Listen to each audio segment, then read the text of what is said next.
ever since one of the Pesky Dames' mothers came over to my channel and left comments about her daughter and Those Pesky Dames, I've taken a personal interest in this channel. You see, the Pesky Dames are so very bad at absolutely everything. I thought these young ladies could certainly do with some of my world-class tutelage. I know you MRAs, you're going to say that I'm white knighting. Guilty as charged, man. Guilty as charged. So let's just see what the latest video has to say. I'm Lucy Pedrick, Women's Counsellor at Sheffield University Students' Union and a feminist. A couple of weeks ago, I was a delegate from my SU to the National Union of Students National Conference. We debated Motion Proposal 701, which sought to balance gender on conference floor.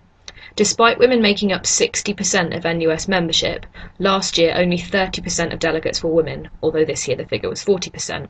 Understand, I know nothing about British parliamentary procedure, so enlighten me. How were these delegates selected? Was it orders handed down from on high, perhaps some sort of inbred prince, chortling and saying, oh yes, that man, that man, that man, oh, just on a whim, that woman, those two men, and then that other man?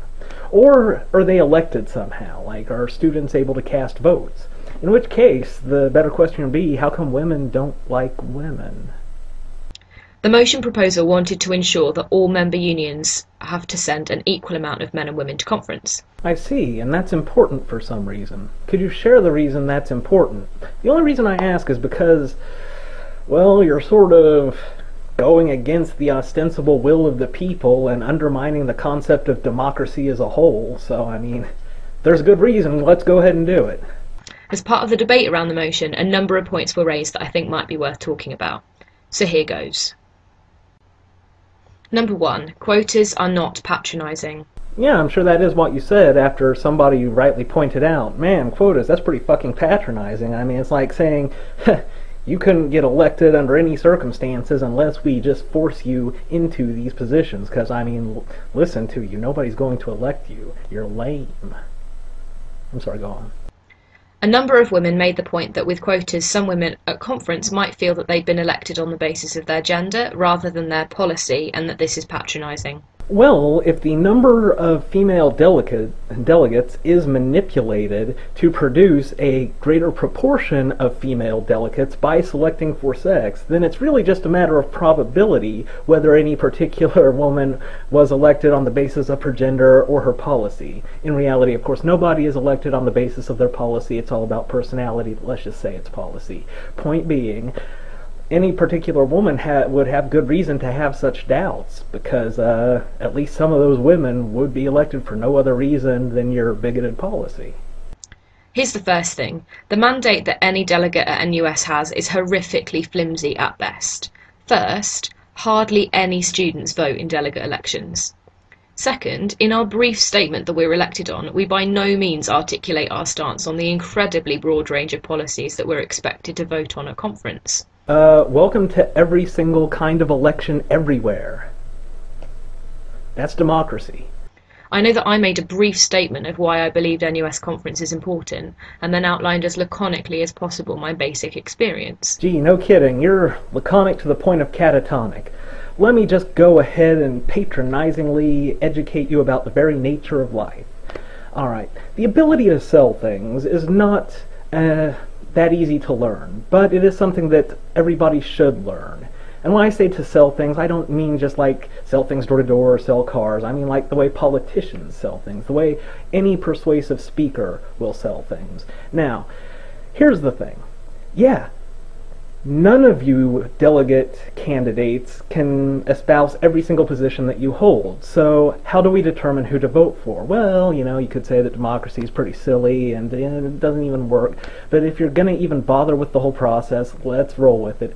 What is the determining factor? Well, who has the most passion? Who wants it more? Who feels the most strongly about the cause and is willing to stand on their principles? How can you possibly determine that? Well, who is willing to put the most effort into it. What takes a lot of effort? Learning sales ability, learning persuasive speaking. If you just get up there with your mouth breathing and laconically just blather on in a totally unengaging way, having not learned these skills, and I see this other candidate for delegate who has a lot of energy, piss and vinegar, joie de vivre, je ne sais quoi, lots of other French words, who do you think I'm going to vote for? I'm going to vote for that guy because he has put work into it. You just got up there and started talking. If those who opposed the gender balancing motion think that I was elected on the basis of my policy, they are delusional. In no way did my brief profile indicate how I might vote on a motion about free education, let alone my position on offender learning policy in FE colleges, boycotting the NSS, or abolishing NUS zones, to name a few that we were asked to vote on. Ergo, a gender quota would not be patronising in shifting the validity of our delegacy from policy to gender, since our delegacy as it stands is far from democratically legitimate. To reiterate, by that standard, no democracy is democratically legitimate. But let me ask you this. Is it democratically legitimate if there is a man, I don't even know what your system is, but so bear with me, a man who has taken the time to learn how to speak to people, how to reach people, how to relate to people, become charismatic, build a way to just, found a way to draw people in and make them want to elect him. And he's taken all this time and trouble, and then he runs to be a delegate, whatever that is, and then a bland-ass turnip of a human being with all of the charisma of a tree stump runs against him, but because you have a vagina, you get elected. Is that democratically legitimate? So number 2, quotas work. In Sheffield last year, we almost sent a delegation to National Conference of 7 men plus our president, also a man. In response to this, our women's officer at the time brought a motion that we instigate a gender balancing policy. Wow, 60% of y'all are women, not one woman elected? Wow. The people have spoken. Our delegation this year was 4 women and 3 men, plus our president, a man. So quite clearly, on the numbers, quotas work. I'm sorry. I don't know. When you say work, what exactly do you mean? I know. What does it accomplish? I mean, yes, it equalizes the number of men and women, but that's kind of a tautology, like saying quotas work by fulfilling the quotas we've set.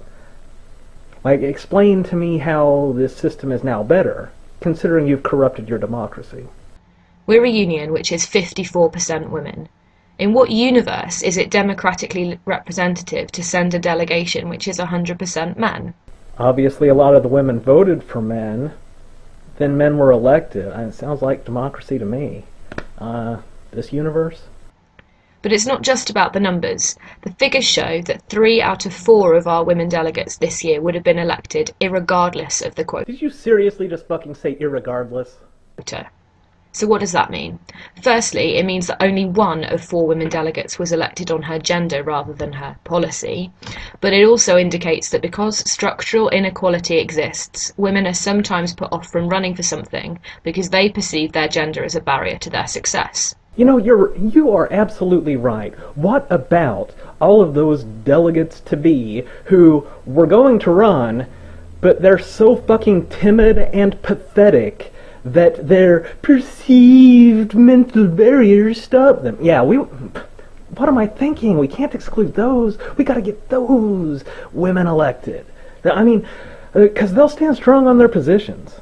Principled people. Quotas are a way of restricting that structural inequality by placing an alternative structure in its place. Interestingly, when asked whether they would have stood without the quotas, most, but not all, of the women candidates for election said that they would have stood anyway. Okay, so only 1 in 4 women would be put into the delegate position because they were women. And most, but not all, women would have stood anyway. So you're really making a pretty good case for not having quotas. I don't know if you realize that.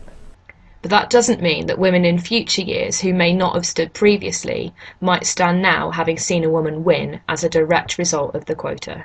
You sound kind of like a misogynist, saying that women need to be herded like cattle. Number 3, the NUS already uses quotas. At NUS liberation conferences, there are national quotas in place.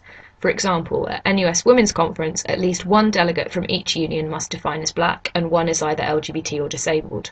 And if nobody is disabled, does somebody get Nancy Kerrigan? I'm sorry, you're British, you won't understand the reference. Somebody gonna get their kneecaps busted? Anyway, I've covered all the main points. The rest of it's just like, well, everybody else does it, ergo it is correct. So, TTFN.